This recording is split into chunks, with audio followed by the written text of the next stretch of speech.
मेरा टीनेज बेटा ईश्वर में विश्वास नहीं करता है। वह मंदिरों में नहीं जाना चाहता, हिंदू वार त्योहारों का पालन नहीं करना चाहता।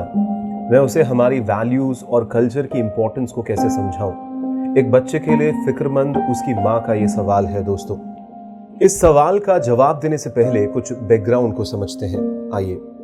टीनेज यानी किशोर अवस्था तब आती है जब कोई टीन यानी किशोर लड़का या लड़की अपने आप में कई चेंजेस, फिजिकल हो सकते हैं, hormonal, emotional and so on, का अनुभव करते हैं दोस्तों। उनके सोशल सर्कल्स जैसे कि स्कूल, फ्रेंड्स, हॉबी ग्रुप्स और सबसे इम्पॉर्टेंट उनके साथियों का एक इम्पॉर्टेंट रोल होता है उनकी ज़िंदगी में। उनकी सबसे कॉमन बात उनका विद्रोही और मान्यताओं के खिलाफ होना हो सकता है। उनके साथियों के ग्रुप्स और उनके द्वारा माने गए विचारों में और पेरेंट्स और दूसरे लोगों के विचारों में हमेशा तकरार होती रहती है। साइकोलॉजिकली प्री फ्रंटल कॉर्टेक्स यानी ब्रेन का यह पार्ट डिसीजन लेने और इन फ्यूचर किसी के एक्शन को अंजाम देने में शामिल होता है और यह पूरी तरीके से डेवलप्ड नहीं होता है। यह 21 और 25 साल की उम्र के बीच यानी युवा अवस्था में ही किसी भी वक्त पूरी तरीके से डेवलप होता है दोस्तों, ये साइंस कहती है।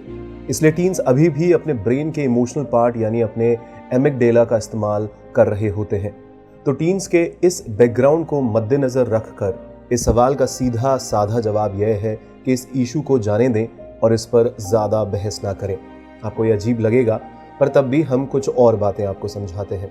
बच्चे अपने पेरेंट्स को देखकर सीखते हैं दोस्तों। बच्चों के मामलों में यह हमेशा देखा जाता है कि उनको यह सीख दी जाती है कि जैसा मैं करता हूँ वैसा ही करो। नहीं, जैसा मैं कहूँ वैसा करो। हाँ, उन्हें festival, culture and so on की डिटेल्स और वजहों को समझाने में केपेबल होना ज़रूरी होता है। बहुत ज़रूरी है ये कि आप उनको फेस्टिवल, कल्चर्स की डिटेल्स और वजह को समझाने में केपेबल हों। और उनको ये बताया जाना चाहिए कि रियल लाइफ में और प्रैक्टिस में पेरेंट्स उनकी कैसे मदद करते हैं। ईश्वर में विश्वास होना एक पर्सनल मुद्दा है। कुछ स्टडीज़ के मुताबिक दुनिया भर में लगभग ऑन एन एवरेज 7% और इंडिया में 3% नास्तिक होते हैं। अपने बेटे को उसी के स्वरूप में स्वीकार करिए और अपने बिहेवियर और अपने बिलीफ सिस्टम के जरिए से ही उनको लाइफ की समझ दीजिए और उसे सही वैल्यूज़ के लिए मोटिवेट करिए। धर्म या ईश्वर से ज़्यादा ध्यान आपको उसे राइट वैल्यूज़ और नैतिकता का ज्ञान देने में लगाना चाहिए दोस्तों। और हाँ, उसके बिलीव्स को परे रखकर उसे प्यार करें, उसे स्वीकार करें, वो जैसा भी है। इस प्रोसेस में अपने विश्वास और उसके प्रति अपने प्यार को बनाए रखें।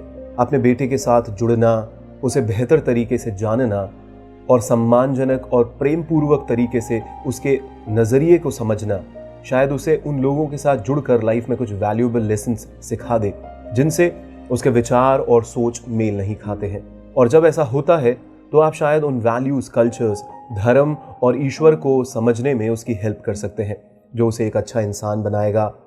यही तो आप चाहेंगे दोस्तों, यही तो हम सब चाहते हैं अपने बच्चों के लिए।